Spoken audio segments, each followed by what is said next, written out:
यज्ञ क्या है? जैसे मैं ज्ञान सुना रहा हूँ, आप ज्ञान ग्रहण कर रहे हैं, ये भी यज्ञ है। जितने शुभ कार्य हैं सृष्टि में सभी यज्ञ हैं। आप कृषि करते हैं वो भी यज्ञ है, परमात्मा का ध्यान करते हैं वो भी यज्ञ है, मानवता के कल्याण के लिए कुछ भी करते हैं वो यज्ञ है। अग्नि में आहुति देते हैं जिससे वायुमंडल शुद्ध हो, ये द्रव्य यज्ञ है। प्राणायाम करते हैं, ये आध्यात्मिक यज्ञ है। ध्यान समाधि करते हैं, ब्रह्माग्नि में आत्मा की आहुति डालते हैं, ये वास्तविक आध्यात्मिक यज्ञ है। भगवान राम श्रेष्ठ के मर्यादा पुरुषोत्तम है, उनके गुणों की पूजा कीजिए, चित्र पूजा की अपेक्षा चरित्र पूजा कीजिए, ये वास्तविक पूजा है। बुद्ध के आदर्शों को अपने जीवन में आत्मसात कीजिए कि एक ऐसा व्यक्तित्व है जो राजकुमार होने के बाद भी अपने महल का परित्याग कर देता है और 7 वर्षों तक वृक्ष के नीचे घोर तप करता है, बुद्धत्व को प्राप्त करता है। जन्म होता है वृक्ष के नीचे, बुद्धत्व प्राप्त होता है वृक्ष के नीचे, और देह का त्याग भी करते हैं तो वृक्ष के ही नीचे। भगवान शिव कैलाश में रहते हैं, ब्रह्मा जी भी हिमालय में रहते हैं, विष्णु भगवान भी क्षीर सागर, जिसको मानसरोवर की झील कहते हैं। मानसरोवर की झील क्या है? बर्फ से बर्फ में ढकी रहती है, दूध की तरह सफ़ेद है, इसलिए दूध का रंग क्या होता है? श्वेत। क्षीर सागर किसको कहते हैं? जो दूध के समान श्वेत हो उसको क्षीर सागर कहते हैं। और उसी बद्रिकाश्रम में विष्णु भगवान ने तप किया था।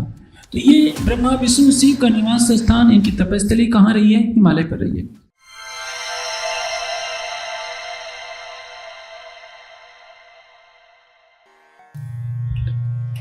तारतम्यवाणी का एक कथन है कि भाई रे ब्रह्म ज्ञानी ब्रह्म दिखलाओ, तुम सकल में साईं देखा, ये संसार सकल है सुपना, तो तुम पारब्रह्म क्यों देखे।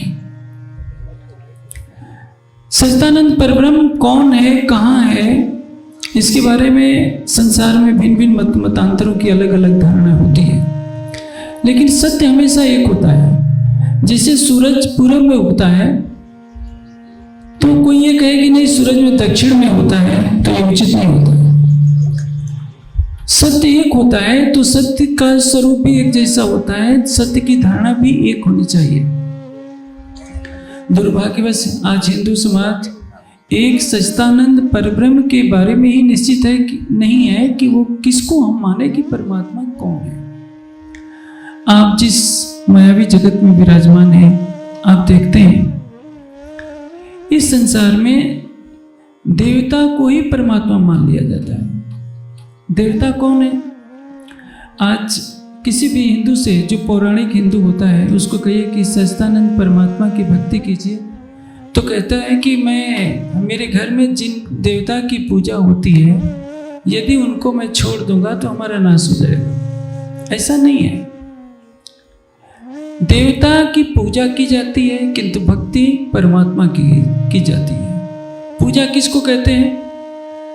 सम्मान करना। देवता किसको कहते हैं? हमारी संस्कृत कहती है कि 5 देवता होते हैं, मातृदेव भव, पितृदेव भव, अतिथि देवो भव, आचार्य देवो भव।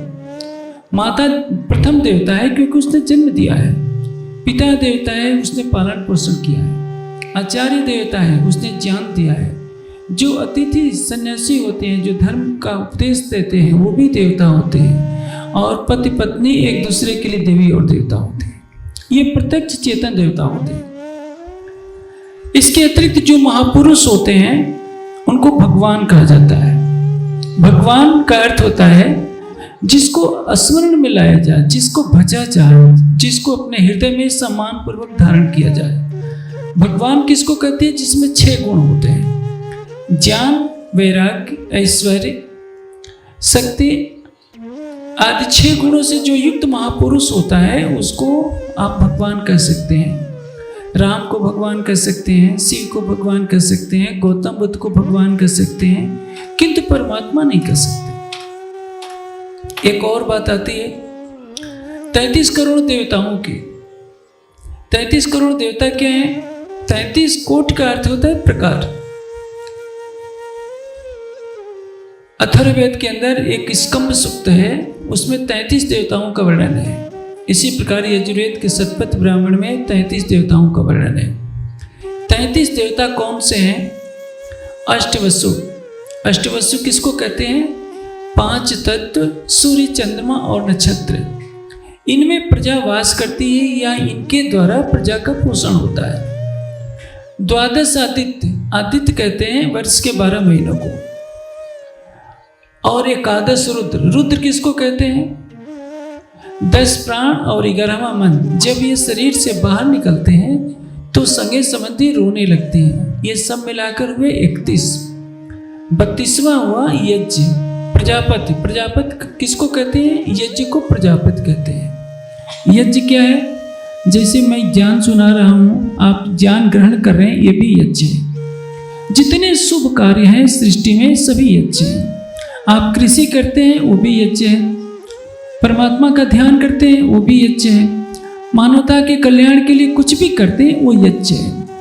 अग्नि में आहुति देते हैं जिसे वायुमंडल शुद्ध हो, ये द्रव्य यज्ञ है। प्राणायाम करते हैं ये आध्यात्मिक जगत यज्ञ है। ध्यान समाधि करते हैं, ब्रह्माग्नि में आत्मा की आहुति डालते हैं, ये वास्तविक आध्यात्मिक यज्ञ है। ये 32वां यज्ञ है। 33वां यज्ञ है इंद्र। इंद्र किसको कहते हैं? ऐश्वर्य का जो कारण होता है। अभी बिजली चली जाए तो क्या होगा? मेरी आवाज आप तक नहीं पहुंच पाएगी, पंखे भी नहीं चल पाएंगे। ये 33 जड़ देवता है। इन जड़ देवताओं को कभी भी परमात्मा नहीं माना गया। इन जड़ देवताओं से 34 जड़ देवताओं से परे जो 34वां देवता है, देवताओं का भी जो स्वामी परमात्मा होता है उसको महादेव कहते हैं। महादेव वह नहीं जो जिसकी शिवलिंग के रूप में पूजा की जाती है। महादेव जो सभी जड़ देवताओं का स्वामी एक अनादि परमात्मा है, उसको सभी का स्वामी कहते हैं। एको देवो भुवनस्य राजा, सारी सृष्टि का परमात्मा एक होता है। जैसे मैंने कहा, आज हिंदू समाज में जो भ्रांति फैली है कि हम 33 करोड़ देवताओं की पूजा करेंगे। जिस देवता का वर्णन वेद शास्त्र में कहा गया है, माता पिता अतिथि आचार्य या भगवान के रूप में जिन महापुरुषों को माना गया है, उनके गुणों की पूजा करनी चाहिए। भगवान राम सृष्टि के मर्यादा पुरुषोत्तम है, उनके गुणों की पूजा कीजिए। चित्र पूजा की अपेक्षा चरित्र पूजा कीजिए, ये वास्तविक पूजा है। बुद्ध के आदर्शों को अपने जीवन में आत्मसात कीजिए कि एक ऐसा व्यक्तित्व है जो राजकुमार होने के बाद भी अपने महल का परित्याग कर देता है और 7 वर्षों तक वृक्ष के नीचे घोर तप करता है, बुद्धत्व को प्राप्त करता है। जन्म होता है वृक्ष के नीचे, बुद्धत्व प्राप्त होता है वृक्ष के नीचे, और देह का त्याग भी करते हैं तो वृक्ष के ही नीचे। संन्यास लेने के बाद पैरों में कभी खड़ाऊं तक नहीं पहनी, नंगे पैर चलते रहे। और ऐसा व्यक्तित्व जो सारे संसार को प्रेम के सूत्र में बांधने का उपदेश देता हो, जिसके लिए ब्राह्मण और चंडाल में कोई भेद न होता हो, राजा और गरीब में जिस बुद्ध ने भेद न किया हो, उसके व्यक्तित्व का सम्मान करना उनकी पूजा है। आप योगेश्वर श्री कृष्ण को भगवान कह सकते हैं, राम को भगवान कह सकते हैं, क्योंकि सृष्टि की मर्यादा पुरुषोत्तम है। लेकिन जिसको परमात्मा कहते हैं वो कौन है? उत्तम पुरुषस्तु अन्य परमात्मा इति उदाहृतः। एकमात्र उत्तम पुरुष ही परमात्मा है, उसके अतिरिक्त अन्य किसी को भी परमात्मा कहलाने की प्रवृत्ति नहीं होनी चाहिए। परमात्मा कौन है? देखिए, गीता में 3 पुरुषों की विवेचना की गई है। पहला पुरुष कौन है? क्षर पुरुष। क्षर पुरुष क्या है? अक्षर पुरुष क्या है? उत्तम पुरुष अक्षरातीत क्या है? मैं आपको एक दृष्टांत से बताता हूँ। जैसे आप अपने घर पर होते हैं तो बच्चों के साथ अपने हंसते खेलते हैं, अपनी पत्नी के साथ हंसते खेलते बोलते हैं। लेकिन जब आप कार्यालय में जाते हैं तो क्या होता है? आपका हंसना बोलना बंद हो जाता है। आप अपने अधीनस्थ छोटे कर्मचारियों से शालीनता से तो बोलते हैं, लेकिन एक अधिकार होता है। आप चपरासी से हंसी मजाक करेंगे तो क्या होगा? ऑफिस की मर्यादा सारी नष्ट हो जाएगी, क्योंकि ऑफिस कार्य करने के लिए बना होता है, हंसी मजाक करने के लिए नहीं बना होता। आप घर आते हैं तो आप सो जाते हैं। सोते समय आप किसी भयानक वन में चले जाते हैं और आप सपना देखने लगते हैं सोते समय कि आप वन में चले गए हैं और सामने से एक तेंदुआ आपके ऊपर आक्रमण करने की बाट देख रहा है। आप आप उसको देख लेते हैं, पहले ही भय से कांपने लगते हैं, भागने की कोशिश करते हैं और इस कोशिश में आप बिस्तर से उठ जाते हैं। आपकी पत्नी आपके कक्ष में होती है, पकड़ लेती कि कहाँ भाग रहे हो। आप सोते समय बोल बढ़ाते हैं कि तेंदुआ आ गया, वो कहते हैं कि नहीं चुप हो जाओ, सो जाओ, तेंदुआ कोई नहीं आया। आप जब आपकी नींद टूटती है तो आप देखते हैं कि मैं तो सचमुच अपने घर में था, वन में गया ही नहीं था, वन में तो स्वप्न में गया था और तेंदुए के भय ने मुझे निद्रा से जगा दिया। आप एक ही हैं लेकिन आपके 3 रूप हैं। एक में आप आनंद के स्वरूप हैं, दूसरे में सत्ता के स्वरूप हैं और तीसरे में स्वप्न के स्वरूप हैं। इसलिए जो आनंद का स्वरूप है, प्रेम का स्वरूप है, उसके सत अंग की जो लीला है सत्ता के स्वरूप में होती है, उसको कहते हैं अक्षर। और अक्षर का जो मन होता है स्वप्न में जब क्रीड़ा करता है तो परिणाम क्या होता है, वो कहलाता है आदि नारायण, उसी को कहते हैं ओम। अक्षर के मन को ओम कहते हैं। ओम इति एतत् अक्षरम सर्वम तस्य उपव्याख्यानम। जैसे आपका नाम मोहन है तो सपने में भी आप अपने को मोहन के रूप में ही देखेंगे। इस मोह सागर में, माया में जब अक्षर का मन प्रतिबिंबित होता है तो वह भी ओम कहलाता है, आदि नारायण कहलाता है। उसी आदि नारायण का संकल्प होता है एको अनुपश्याम, मैं एक हूँ, अनंत रूप में हो जाऊँ। और जब वो आदि नारायण संकल्प करता है तो करोड़ों गैलेक्सियों की रचना होती है। सृष्टि में मोह सागर के अंदर विक्षोभ होता है, सृष्टि का सृजन प्रारंभ होता है, गैलेक्सियाँ बनती हैं और उन गैलेक्सियों में वायु तत्व की रचना होती है, फिर अग्नि तत्व की, जल तत्व की, पृथ्वी तत्व की रचना होती है, प्राणियों का प्रकटन होना शुरू होता है। हमारी जो पृथ्वी है, इस पृथ्वी जैसी 13 लाख पृथ्वियाँ इस गैलेक्सी के अंदर हैं, करोड़ों गैलेक्सियाँ हैं। आप सोचिए कोई भी महापुरुष तो इस पृथ्वी पर ही पैदा हुआ है।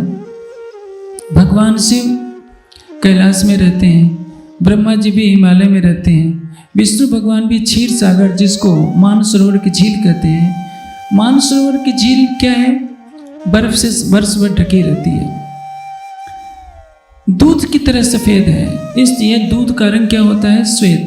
क्षीर सागर किसको कहते हैं, जो दूध के समान श्वेत हो उसको क्षीर सागर कहते हैं। और उसी बद्रिकाश्रम में विष्णु भगवान ने तप किया था।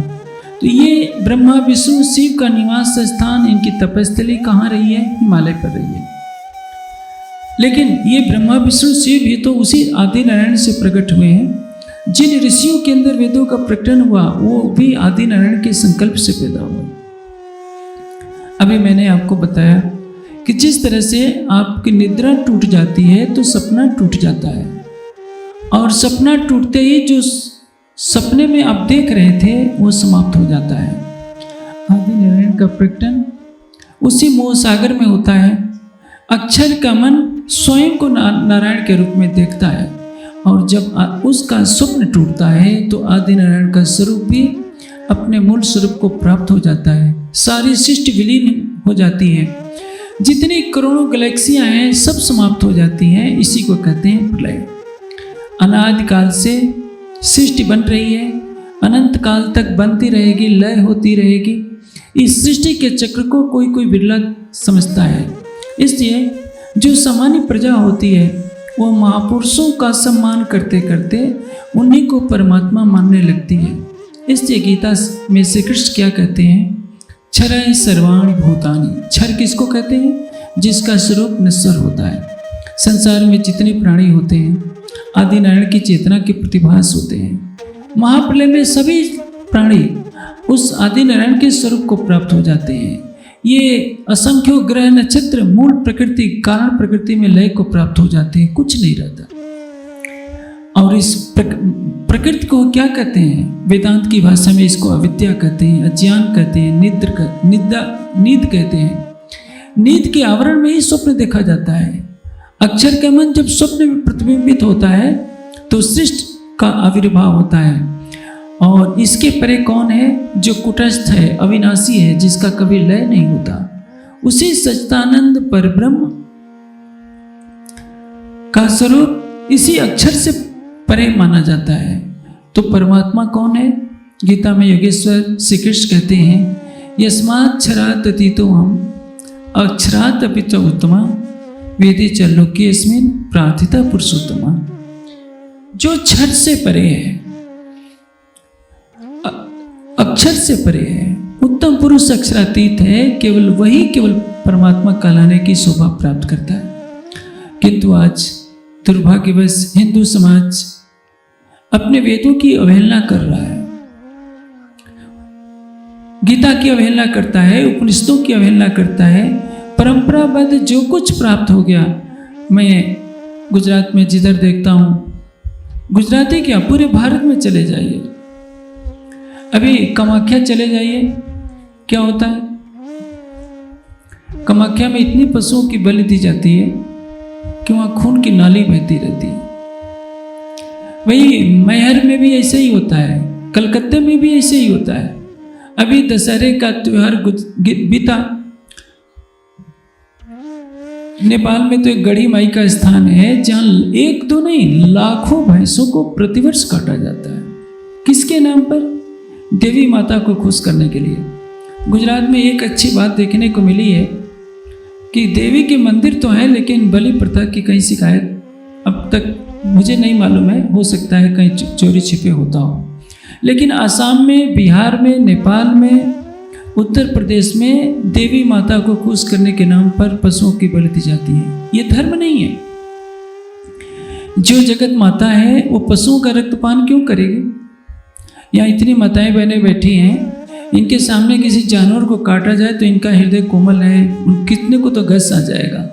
तो जो जगत माता है, सभी प्राणियों की माता है, वो उसके नाम पर लाखों भैंसों को, बकरों को, ये कबूतरों को मारना कहाँ का धर्म है? क्योंकि धर्म में जब अज्ञानता का प्रवेश होता है तो रूढ़िवादी परंपराएं प्रारंभ हो जाती हैं। हिंदू हो, मुस्लिम हो, सभी पंथों में परमात्मा को खुश करने के नाम पर पशुओं की बलि देने का रिवाज है। ये गलत है, धर्म ग्रंथ ऐसा नहीं कहते। देवी भागवत का एक श्लोक आता है, या देवी सर्वभूतेष जीव रूपेण संस्था नमः तस्यै नमः तस्यै नमः तस्यै नमो नमः। जब देवी ही सभी प्राणियों के अंदर जीव रूप में है तो उस जगत माता को खुश करने के लिए जीवों की बलि क्यों दी जाती है? उस प्राणी से पूछिए, जब उसको तलवार से काटा जाता है तो उसको कितना कष्ट होता है। वर्तमान समय में जो धर्म के नाम पर प्रचलित है वो धर्म नहीं है। धर्म का कोई भी सिद्धांत, कोई भी क्रियाकांड यदि वेद से मेल नहीं खाता, उपनिषदों से मेल नहीं खाता, दर्शन शास्त्रों से मेल नहीं खाता तो उसको नहीं मानना चाहिए। गीता में योगेश्वर श्री कृष्ण क्या कहते हैं? ईश्वर सर्वभूतानां हृदय से तिष्ठति अर्जुन। परमात्मा कहाँ है? हृदय मंदिर में। आप देखिए, आजकल तो परमात्मा की मूर्ति बनाने का प्रचलन है, किंतु वेद शास्त्र इसकी स्वीकृति नहीं देते। आप जितने लोग बैठे हैं, आपको किसने बनाया है? परमात्मा ने ही तो बनाया है। परमात्मा ने सभी प्राणियों की मूर्तियों को बनाया है, जीवंत मूर्तियां हैं। और ये मूर्तियां कहेगी कि आपने हमको बनाया तो हम भी आपको बनाएंगे, तो इसका क्या परिणाम होता है? परमात्मा इतना सुंदर है, परमात्मा इतना अनंत शक्तिशाली है कि उसकी कोई प्रतिकृति बना ही नहीं सकता। और हृदय मंदिर में उसका साक्षात्कार होता है। यदि हम अनन्य प्रेम से उसकी भक्ति करें, प्रश्न ये होता है कि हम परमात्मा को कहाँ पाएं? परमात्मा की महिमा तो हर पंथ में गाई जाती है। अभी आपने सुना प्राणनाथ जी की वाणी का अंश कि परमात्मा कहाँ है? भाई रे ब्रह्म ज्ञानी ब्रह्म दिखलाओ, तुम सकल में साई देखा, ये संसार सकल है सुपना, तो तुम पारब्रह्म क्यों पेख्या। परमात्मा जिसको कहा जाता है कि अनंत सूर्यों से अधिक प्रकाशमान है। वेद कहते हैं आदित्य वर्ण तमसा परस्ता, माया से परे है। जो माया से परे है उसको माया में क्यों खोजते हैं? अभी देखिए धूप कितनी तीखी लग रही है, सूरज आकाश में चमक रहा है, रात के 12 बजे इस सूर्य को आकाश आप खोजते फिरे क्या? सूरज दिख नहीं रहा है, सूरज दिख नहीं रहा है, तो कहाँ से सूरज दिखेगा? सूरज तो आकाश में है। आप सूर्य को कण में खोजते फिरेंगे तो सूर्य कहाँ से दिखेगा? लेकिन संसार से ऐसा नहीं हो पाता। संसार यही भूल कर रहा है कि जिस माया मोह अहंकार से सृष्टि बनी है, उसी मोह माया के संसार में परमात्मा को कण कण में खोजने का प्रयास करता है। और क्या कहता है कि सूरज अंधेरे के कण कण में है और सूरज के अंदर अंधेरा है। अंधेरे के कण कण में दुनिया सूरज को मानती है और सूरज के अंदर अंधेरे को मानती है। माया के कण कण में ब्रह्म को खोजती है और ब्रह्म के अंदर माया को खोजती है, जबकि ये कभी संभव भी नहीं है। इसलिए वेद ने सरलता से कह दिया कि आदित्य वर्णा तमसा प्रस्तार। सबसे बड़ी बात,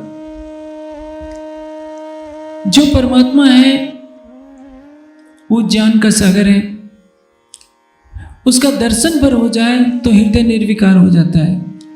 आप सबके अंदर परमात्मा है, सृष्टि के कण कण में परमात्मा है, तब तो सृष्टि में किसी को अज्ञानी होना ही नहीं चाहिए।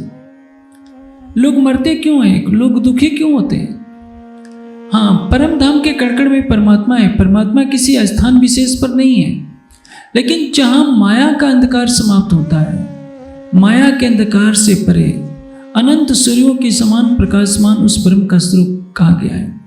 वो ब्रह्म क्या है? सतचित और आनंदमयी है। ये जगत क्या है? असत, जड़ और दुखमयी है।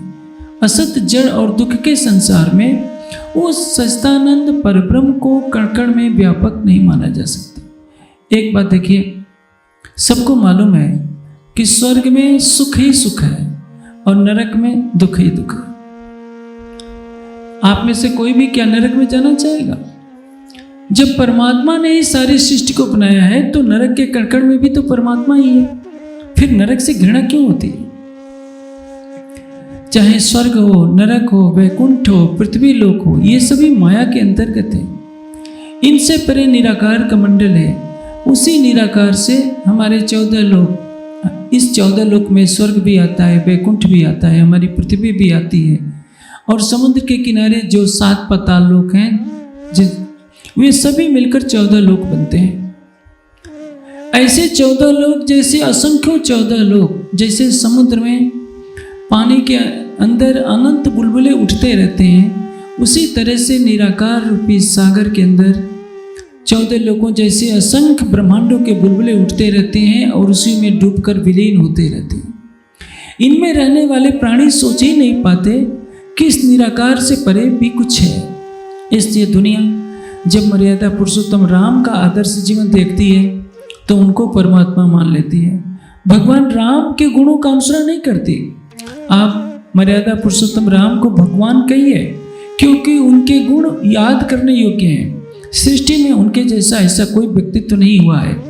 आदर्श पिता, आदर्श भाई, आदर्श राजा, ऐसा राजा जो अपनी प्रजा की एक बात की शिकायत पर अपनी गर्भवती पटरानी सीता का भी परित्याग कर सकता हो, ऐसा सृष्टि में कोई राजा नहीं हुआ। ऐसा कोई व्यक्ति नहीं हुआ जो अपने माता पिता के संकेत मात्र से 14 वर्षों के लिए वन जाने को तैयार हो, वो भी नंगे पांव। इसलिए भगवान राम के गुणों का सम्मान करना सबका कर्तव्य होता है। लेकिन आप देखेंगे ऐसा कोई दिन नहीं गया होगा जिस दिन मर्यादा पुरुषोत्तम राम ने परमात्मा का ध्यान न किया हो। जब भगवान श्री कृष्ण पांडवों के साथ संधि कराने के लिए संधिदूत बनकर के जाते हैं दुर्योधन के पास, शाम को संध्या हो जाती है तो रथ रोककर वो भी ध्यान करते हैं। आज हिंदू समाज जिनको परमात्मा मानता है वे सभी महापुरुष थे। भगवान शिव को देखिए, हमेशा ध्यान में बैठे रहते हैं। यदि वही परमात्मा है तो उनको ध्यान करने की आवश्यकता क्या है? हमेशा भगवान शिव समाधि में रहते हैं। ब्रह्मा जी वेदों के चिंतन में लगे रहते हैं। विष्णु भगवान भी शेष ना की सैया, शेष कहते हैं शून्य को, शून्य कहते हैं निराकार को, निराकार कहते हैं मोह सागर को। मोह सागर में जो पुरुष लेटा हुआ है वही तो आदि नारायण है। और क्षीर सागर में भगवान विष्णु किसके चिंतन में लेटे लेटे रहते हैं? उसी परमात्मा के चिंतन में। लेटने का तात्पर्य क्या है? विष्णु भगवान सतोगुण के प्रमुख हैं, उनमें सतोगुण की मात्रा अधिक है। ब्रह्मा जी को रजोगुणिक प्रवृत्ति का कहा जाता है, उनमें रजोगुण का अंश है। कहने का आशय क्या है? हम जिनको परमात्मा मानते हैं वस्तुतः वो सृष्टि के महानतम पुरुष हैं, उनमें दिव्य गुण हैं। उनके दिव्य गुणों का सम्मान करना चाहिए और देखना चाहिए कि जो सच्चिदानंद परमात्मा है वो कहाँ है। उसका स्वरूप हद से परे है। वेद में एक मंत्र आया है जिसमें क्या कहा गया है? पादों से विश्वाभूतान त्रिपादों से अमृतादिव। ये सारा जगत अक्षर ब्रह्म के चौथे पाद के संकल्प से पैदा हुआ है, जिसको बेहद मंडल कहते हैं। ये संसार क्या है? हद है। हद के परे क्या है? बेहद है। बेहद के परे क्या है? वो परम धाम है। तीन पुरुष हैं, तीन पुरुष हैं, क्षर, अक्षर और अक्षरातीत। और इनके तीन ब्रह्मांड कौन है? ये जिस ब्रह्मांड में आप बैठे हैं, जिसमें करोड़ों गैलेक्सियां निराकार से प्रकट हो रही हैं, निराकार में समाप्त हो जा रही है। आज का विज्ञान यह नहीं बता सकता कि बिग बैंग से पहले, बिग बैंग जो सिद्धांत है कि शून्य में विस्फोट होता है और करोड़ों गैलेक्सियों की रचना होती है, उसके पहले क्या था कोई नहीं बता सकता। हमारे दर्शन शास्त्र कहते हैं, तारतम्य वाणी के द्वारा इसका निरूपण होता है कि केवल शून्य ही शून्य था, मोह तत्व था, अज्ञानता का अंधकार था। उसमें अक्षर का मन प्रवेश करता है, नारायण का रूप लेता है और उसी के संकल्प से परमाणुओं में क्षोभ होता है, गैलेक्सियों की रचना होती है। पृथ्वी, सूर्य आदि न जाने कितने नक्षत्र, उपग्रह, सबकी रचना होती है। प्राणी प्रकट होते हैं, सृष्टि चलती रहती है। इसको कहते हैं सृष्टि का उद्भव। और इसके परे कौन है? ये निराकार। निराकार के परे चतुष्पाद विभूति, जिसको वेदों में कहते हैं, जिसको संत साहित्य में बेहद कहते हैं। कबीर जी ने क्या कहा है? हद के वासी मानवा बेहद में सब साथ, हद बेहद दोनों लखे ताको मता आगात। संसार के जो प्राणी होते हैं वैकुंठ और निराकार से परे की सोच ही नहीं पाते। आज का हिंदू समाज यही तो सोचता है कि भगवान विष्णु की भक्ति कर लेंगे तो वैकुंठ तो मिल ही जाएगा, लेकिन वैकुंठ तो तभी तक रहेगा जब तक इस सृष्टि का अस्तित्व रहेगा। एक सामान्य हिंदू जब शरीर छोड़ता है तो क्या सोचता है? मुझे स्वर्ग मिले, लेकिन वो नहीं जानता स्वर्ग जो किसको कहते हैं। देखिए, स्वर्ग तीन है। एक स्वर्ग है योगियों का स्वर्ग, जो संप्रज्ञात समाधि को प्राप्त कर लेते हैं, वे ब्रह्मांड में सर्वत्र भ्रमण करते रहते हैं, उनको अखंड सुख की छाया मिलती रहती है। वो एक स्वर्ग है। दूसरा स्वर्ग है सूक्ष्म स्वर्ग, जिसका वर्णन भागवत आदि ग्रंथों में किया गया है। और यदि हम देखें वैदिक सिद्धांतों के अनुसार तो पृथ्वी पर कोई जन्मते ही लूला लंगड़ा पैदा होता है, कोई अंधा पैदा होता है, कोई गरीब पैदा होता है, कोई राजघराने में होता है। इसका कारण क्या है? जिसने पुण्य किया है, पुण्य कर्मों के फलस्वरूप कोई व्यक्ति जन्म से ही सुख पाता है। कोई व्यक्ति अपने बुरे कर्मों के कारण अंधा होता है, लूला लंगड़ा होता है, कोढ़ी होता है। अब संसार के इन प्राणियों को देखिए, कितने प्राणी हैं जो दुख ही दुख भोगते हैं। एक नाली के कीड़े को देखिए, उसकी वासना कैसी है। उसको इस नाली से निकाल देंगे, अच्छी जगह पर रखे तो भी भाग करके उसी में घुसेगा। सर्प को देखिए, अपने ही विष की अग्नि से पीड़ित रहता है। बाघ को देखिए, बाघ के भाग्य में ही है पशुओं का शिकार करना, कच्चे मांस खाना। सुअर को देखिए, कितना तड़पा कर मारा जाता है। कसाई खाने में जाकर देखिए, जानवर को कितनी बेरहमी से काटा जाता है। नरक कहीं और थोड़े है। इसी पृथ्वी पर नरक भी है और स्वर्ग भी है। बुरे कर्मों के फलस्वरूप जीव को जो दुख भोगना पड़ता है वही नरक है, जो सुख भोगना है वही स्वर्ग है। और जो ऐतिहासिक स्वर्ग है वो हिमालय को पौराणिक ग्रंथों में स्वर्ग कहा गया है। इसी स्वर्ग में आप जानते हैं, पौराणिक कथा है कि रावण पहुंचता है, देवताओं के राजा इंद्र स्वर्ग छोड़कर भाग जाते हैं। उसी स्वर्ग पर अधिकार करने के लिए असुर कई बार आक्रमण करते हैं। वो क्या है? हिमालय का जो क्षेत्र है, कुछ ऐसे भाग हैं जहाँ दिव्य पुरुष रहा करते थे, देव, जिसको देवभूमि कहा जाता था। सृष्टि सबसे पहले पैदा कहाँ होती है? उसी हिमालय के भाग में। देव का अर्थ क्या होता है? जो सत्य बोलता है, जो विद्वान होता है, जो परमात्मा की भक्ति करता है। इसलिए हिमालय को देवलोक कहने का आशय यह है कि जो सतयुग में सृष्टि पैदा हुई, उस सृष्टि के सभी लोग सत्यवादी थे, धर्मात्मा थे, ज्ञानी थे। वो किसी भी प्राणी की हिंसा नहीं करते थे, इसलिए उनको देवता कहा गया। और उनमें जो सबसे अधिक तपस्वी होता था उसको इंद्र बनाया जाता था। जो उसकी पूरी थी उसको हिमालय में माना गया, और जिसमें जाकर के अर्जुन ने तरह तरह की विद्याएं सीखी। तो ये स्वर्ग अलग अलग प्रकार के माने गए हैं। लेकिन जहाँ स्वर्ग की भी सीमा समाप्त होती है, वैकुंठ की सीमा समाप्त होती है, वहाँ निराकार का मंडल होता है।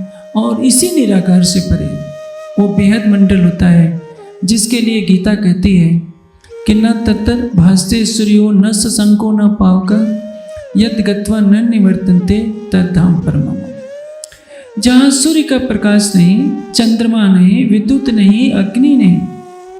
उपनिषदों ने क्या कहा है? तमेव भान्तम अनुभाति सर्वम। जहाँ के कड़कड़ में ब्रह्म का प्रकाश है, वह बेहद मंडल कहलाता है। वेद की भाषा में उसको चतुष्पाद विभूति कहते हैं, और उसको दूसरे शब्दों में योग माया का ब्रह्मांड कहते हैं। इसी के संदर्भ में भागवत में कहा गया है कि योग माया उपाश्रिता, योग माया के ब्रह्मांड में प्रवेश किया। उस योग माया के ब्रह्मांड से परे क्या है? परम धाम, त्रिपार्थ उदयित पुरुषा। आपने धर्म ग्रंथों में पढ़ा है, सुना भी है। सभी क्या कहते हैं? सर्वम खल इदम ब्रह्म। सब कुछ ब्रह्म ही ब्रह्म है। कहाँ? माया में नहीं। इस संसार में तो सर्वम खल माया एवं माया। अज्ञानता के अंधकार में आप देखिए, अभी तो सूर्य उगा है, लेकिन पृथ्वी पर अमेरिका में इस समय अंधेरा होगा। रात्रि को अमेरिका में सूरज उगेगा तो भारत में अंधेरा हो जाएगा। आप आकाश में 1000 किलोमीटर की ऊंचाई पर चले जाइए तो चारों तरफ अंधकार ही अंधकार दिखाई देगा। क्यों? क्योंकि अंधकार से ये सृष्टि बनी है। ये जो सूरज दिख रहा है, ये भी तो अंधकार से पैदा हुआ है, और इस घोर अंधकार से परे है महाशून्य, जिसमें सभी गैलेक्सियां समा जाती है। ये जो हमारा सूर्य दिख रहा है, ये सूर्य तो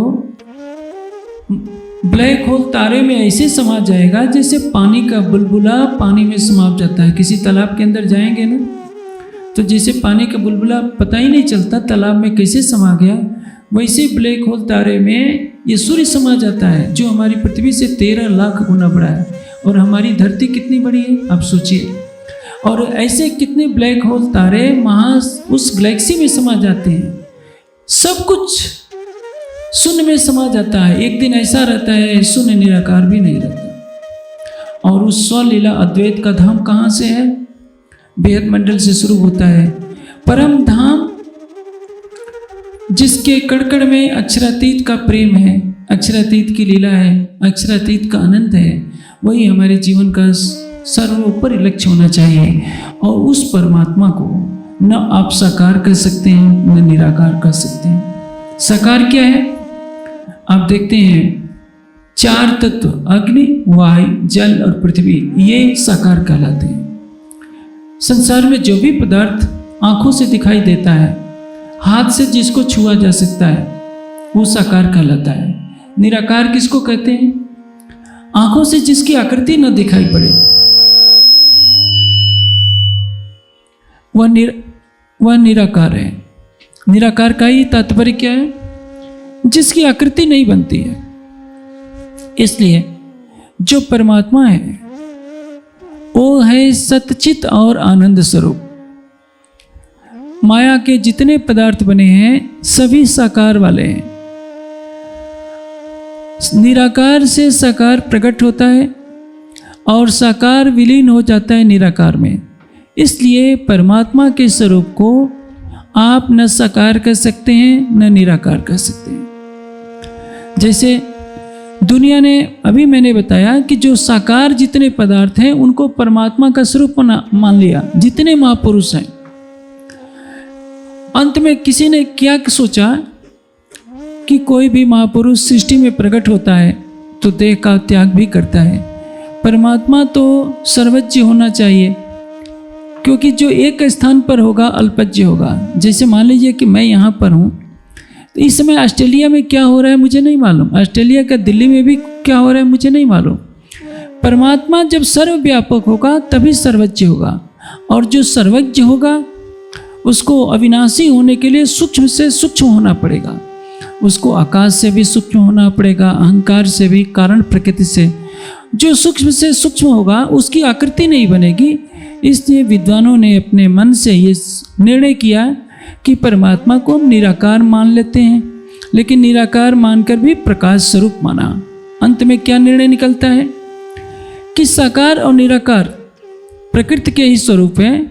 जो परमात्मा का अखंड स्वरूप है, जिसको वेद में आदित्य वर्ण कहा गया, भर्गा कहा गया, शुक्र ज्योति, चित्र ज्योति, सत्य ज्योतिष, ज्योतिष्मान कहा गया, वो प्रकृति की ज्योतियों से परे है। प्रकृति में जो सूर्य की ज्योति दिखाई देती है, चंद्रमा की, ताराओं की ज्योति दिखाई देती है, विद्युत की ज्योति दिखाई देती है, परमात्मा इन सबसे परे है। और इसलिए अध्यात्म का ज्ञान यही कहता है कि यदि हम अपने मानव जीवन को सफल बनाना चाहते हैं तो हमारे अंदर जिज्ञासा होनी चाहिए स्वयं को जानने की कि वास्तव में हम कौन हैं। ये पांच तत्व का जो हमारा शरीर दिख रहा है, ये पंचभूतात्मक शरीर है। इस शरीर के अंदर हमारी चेतना बैठी है, और हमारी चेतना ने न जाने कितने तन धारण किए होंगे। अपनी वासना के वशीभूत ये चेतना कभी पुरुष के शरीर में जाती है तो अपने को पुरुष समझने लगती है, कभी स्त्री के तन में यही चेतना प्रवेश करती है तो स्त्री समझने लगती है। कीट पतंगों और पशु पक्षियों की योनि में जाने पर यही चेतना अपने को पशु पक्षी के रूप में देखती है। ऐसा क्यों होता है? अज्ञानता के कारण जो अहंकार का आवरण पड़ा होता है, वह चेतन अपने अहंकार के कारण अपने स्थूल शरीर को ही अपना स्वरूप मानने लगता है। लेकिन हमें क्या सोचना होगा? मदालसा एक ब्रह्मवादिनी महिला हुई है, जो अपने बच्चों को जब लोरी सुनाती थी तो यही कहा करती थी, शुद्धोवसी बुद्धोवसी निरंजनोवसी संसार माया परिवर्जितोवसी। मेरे पुत्र, तू शुद्ध है, बुद्ध है। ये तुम्हारे शरीर में जो अवयव दिखाई दे रहे हैं, हाथ पैर, ये तुम नहीं हो। तुम तो निरंजन हो, अवयवों से रहित हो, और तुम क्या हो? संसार की माया से अलग हो। लेकिन एक सामान्य प्राणी जब एक तन धारण करता है तो अपने को स्त्री या पुरुष के रूप में मानता है। बचपन होता है तो कहता है कि मैं बालक हूँ, युवावस्था में प्रवेश करता है तो कहता है कि मैं जवान हूँ, बूढ़ा हो जाता है उसका शरीर तो क्या कहता है कि मैं बूढ़ा हूँ। वास्तव में न तो वो बालक है, न स्त्री है, न पुरुष है, न वृद्ध है, न तो वह जन्मा है, न वो मरेगा। जन्मता कौन है? शरीर जन्म लेता है, जीव का जन्म नहीं होता। जीव शरीर को ग्रहण करता है, तो पैदा कौन होता है? शरीर पैदा होता है। मरता कौन है? शरीर मरता है। इसलिए गीता में योगेश्वर श्री कृष्ण कहते हैं, न जायते मृत्युते वा विपश्चित न कुते अश्चित भविता न भूवो अजो नित्य शास्त्रो एवं पुराण न हन्यते हन्यमानी शरीर। शरीर के नष्ट होने पर भी जो चैतन्य है कभी नष्ट नहीं होता। यह चैतन्य सुख और दुख का अनुभव तो करता है, किंतु इसका निज स्वरूप सुख और दुख से परे होता है। हमें जब मनोवांछित पदार्थ मिलते हैं तो हम खुश हो जाते हैं। हमें अच्छे वाहन मिले, धन संपदा मिले, प्रतिष्ठा मिले तो हमको कितना अच्छा लगता है। जब ये नष्ट हो जाता है, नहीं मिलता, तो हम रोने लगते हैं। हम क्या कहते हैं? हम दुखी हैं। जिस दिन हमें अपने स्वरूप की स्थिति प्राप्त हो जाएगी, हम सुख और दुख दोनों से परे हो जाएंगे। हमें पता चल जाएगा कि सुख और दुख तो दिन और रात्रि के चक्र के समान आते रहते हैं। मेरा जो निज स्वरूप है वो इन सभी बंधनों से परे है। अध्यात्म का ज्ञान संपूर्ण मानव जाति को शांति के शीतल आनंद में डुबोने वाला है। आज देखिए पश्चिमी जगत में कितना धन है, अब भारत के लोग भी वहाँ जाने के लिए ललायित रहते हैं।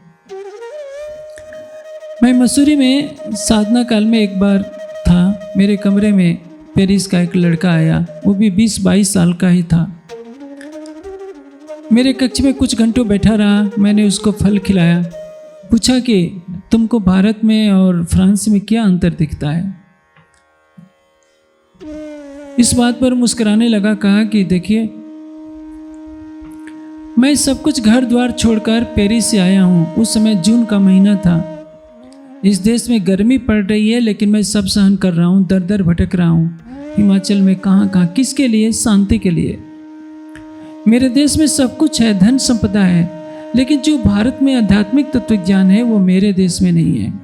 और जब यहाँ के लोगों को मैं अपने देश में पैसे के लिए भटकते हुए देखता हूँ तो मुझे बहुत आश्चर्य भी होता है और हंसी भी होती है। इसका कारण क्या है? हमारे देश के लोग, विशेषकर नई पीढ़ी, जिसको अपने देश में विद्यमान आध्यात्मिक तत्व ज्ञान का पता नहीं है, तो आध्यात्मिक ज्ञान से दूर होकर वो यही समझ रही है कि धन ही सब कुछ है और विदेश में यदि जाकर धन कमाया जा सकता है तो उससे बड़ी जीवन की कोई उपलब्धि नहीं है। किंतु यह देखिए, आप ऋषिकेश में जाइए। ऋषिकेश में फरवरी मार्च में एक योग सम्मेलन हुआ करता है प्रतिवर्ष। सारी दुनिया के लोग वहाँ आते हैं। किस लिए? योग सीखने के लिए। ठीक है, उनको भले ही योग बढ़िया से न सिखाया जाता हो, लेकिन छोटे बच्चों से लेकर 12 साल के बच्चे से लेकर 80 साल के वृद्ध तक आते हैं शांति के लिए। और हम लोग क्या करते हैं सबको मालूम है। यदि किसी को विदेश में अच्छे पैसे वाली नौकरी मिल जाती है तो कितना खुश होता है। हम जिसके लिए जाते हैं उसको छोड़ छोड़कर विदेशी भारत भागे आते हैं। हमारे ग्रंथ क्या कहते हैं?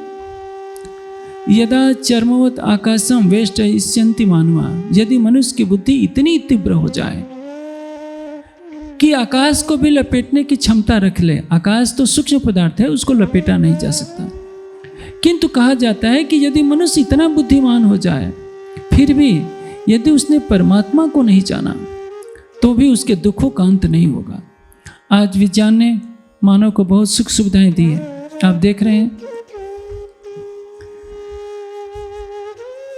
आप यहाँ से बैठे बैठे अमेरिका में 1 मिनट नहीं लगता, आप सीधे जिससे बात करनी हो उसका फोटो भी देखते रहते हैं।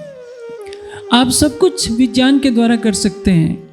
कितने ग्रह नक्षत्रों पर मनुष्य जा चुका, सारी सुख सुविधाओं का भोग कर रहा है, लेकिन क्या उसके पास शांति है? एक युग था जब लोग बैलगाड़ी पर चला करते थे, घोड़े हाथियों पर चला करते थे या पैदल चला करते थे, लेकिन उनके हृदय में शांति थी क्योंकि उन्होंने अपना जीवन अध्यात्म में डुबोया होता था। आज मानव के पास हर तरह की सुख सुविधा है, लेकिन मन अशांत है। किसी से पूछिए क्या तुम सुखी और शांत हो, कहेगा कि नहीं, मैं तो बहुत टेंशन में जी रहा हूँ। मैं तो इधर की तो नहीं जानता, उत्तर भारत में शहरों में तो अधिकतर लोगों को ब्लड प्रेशर का रोग होता है। ब्लड प्रेशर और डायबिटीज क्यों होता है? केवल तनाव से। पहले ये रोग किसी को सुनने में नहीं आता था कि इनको ब्लड प्रेशर हो गया, इनको अटैक आ गया, इनको शुगर हो गया। लेकिन आज सुख के संसाधन है, लेकिन शांति का साधन नहीं है। शांति कहाँ मिलेगी? उसी सच्चिदानंद परब्रह्म के चरणों में। इसलिए उपनिषद कहते हैं, तम आत्मस्थम ये पश्यन्ति धीरा तेषाम शांति शाश्वतम न इतरेषाम। अपनी आत्मा में स्थित होकर जो उस परमात्मा का साक्षात्कार करते हैं, केवल उन्हीं के पास शाश्वत शांति है, अन्य किसी के पास नहीं। अखंड शांति कहाँ मिलेगी? सच्चिदानंद परब्रह्म के चरणों में। एक बार याज्ञवल्क्य मुनि संन्यास लेने लगे। उनकी 2 पत्नियां थीं। एक का नाम था मैत्रेयी। याज्ञवल्क्य ने कहा कि देखो, अब मैं संन्यास लेने जा रहा हूं, आश्रम में जो कुछ है तुम दोनों बांट करके रहना, ताकि तुम्हारे में अंदर कोई विवाद न हो। मैत्रेयी बहुत चतुर थी। उसने कहा कि पतिदेव बताइए, आप इतनी सुखी गृहस्थी को छोड़कर आप संन्यास लेने जा रहे हैं, जिसमें आप वृक्षों के नीचे रहेंगे, किसी झोपड़ी में रहेंगे, हमारे साथ आप नहीं रहेंगे, आप अकेले रहेंगे। तो इसका तात्पर्य यह है कि आपको कुछ ज़्यादा ही सुख मिलने जा रहा है, तभी तो आप हमको भी छोड़ रहे हैं। याज्ञवल्क्य कहते हैं कि हाँ देखो, सारी पृथ्वी को यदि हीरे मोतियों से भरकर किसी व्यक्ति को दे दिया जाए तो भी वह शाश्वत सुख तब तक नहीं प्राप्त हो सकता जब तक उस सच्चिदानंद परब्रह्म का ज्ञान प्राप्त न हो। उस सच्चिदानंद परब्रह्म का जब तक बोध नहीं प्राप्त होता है, उसका साक्षात्कार प्राप्त नहीं होता है, तब तक मनुष्य को धन से, सुखों से कभी शांति नहीं हो सकती है। न वित्तेन तर्पणीयो मनुष्य, धन से मनुष्य तृप्त नहीं हो सकता, सुखों से तृप्त नहीं हो सकता। तृप्त कब होगा? जब आनंद के सागर, प्रेम के सागर, शांति के सागर उस सच्चिदानंद परमात्मा को अपने हृदय मंदिर में बसा ले। इसलिए अध्यात्म कहता है आप अपने भौतिक जीवन को निभाइए, लेकिन 24 घंटे में से 1 घंटे 2 घंटे उस सच्चिदानंद परब्रह्म का ज्ञान प्राप्त करने के लिए रखिए। आंखें बंद करके उसको अपने हृदय मंदिर में देखिए, जो मन से परे है, वाणी से परे है, बुद्धि से परे है, सभी तर्क वितर्कों से परे है। अंतरात्मा की साक्षी से उस सत्य को स्वीकार कीजिए। तारतम्य वाणी का प्रकाश सभी बंधनों से मुक्त करता है। प्राणनाथ जी की तारतम्य वाणी यह दर्शाती है कि निराकार के पार थे तीन पार के पार, जिसको वेद ने कहा त्रिपाद उदयित पुरुष। तारतम्य वाणी सरल शब्दों में कह देती है कि हद पार बेहद है, बेहद पार अक्षर, अक्षर पार वतन है जागिए इनकर। साकार का तो विनाश होता है और निराकार जो शून्य है, प्रकृति का रूप है, उससे परे परमात्मा है। और इसलिए साकार और निराकार से परे हमें स्वयं को खोजना होगा। हम शरीर से परे शुद्ध बुद्ध चेतना है। सागर अपनी लहरों से अलग नहीं होता, उसी तरह से हमें भी ये सोचना होगा कि हम उस सच्चिदानंद परब्रह्म के आनंद सागर की लहरें हैं, जो इस माया के खेल में हम आई हैं। और हमारी आत्मा को जब तक उसका प्राणेश्वर नहीं मिलता, तब तक जीवन का लक्ष्य अधूरा रहता है। आज के इस चर्चा के कार्यक्रम में मैं सभी सुंदर साथ और धर्म प्रेमी सज्जनों से आग्रह करूंगा कि अभी दोपहर का कार्यक्रम होगा, रात्रि को होगा। अधिक से अधिक संख्या में सभी सुंदर साथ धर्म प्रेमी सज्जन एकत्रित हुए हैं। सबको मेरा धन्यवाद। और मैं सबसे ये आग्रह करूंगा कि अपने हृदय में आध्यात्मिक चिंतन को बढ़ाएं, अपने ज्ञान की पिपासा को बढ़ाएं, अपने जीवन में कुछ समय अवश्य निकालें कि उस सच्चिदानंद परम ब्रह्म के ध्यान में डूब जाएं। क्योंकि वेद का एक मंत्र है, अस्माकम तुम केवलम, हमारा तो केवल परमात्मा ही है। यदि आप सोचते हैं कि संसार के संगे संबंधी आपके हैं, तो वो तो कुछ समय के लिए रहेंगे, मौत उनको भी उठा ले जाएगी, फिर आपका कौन रहेगा?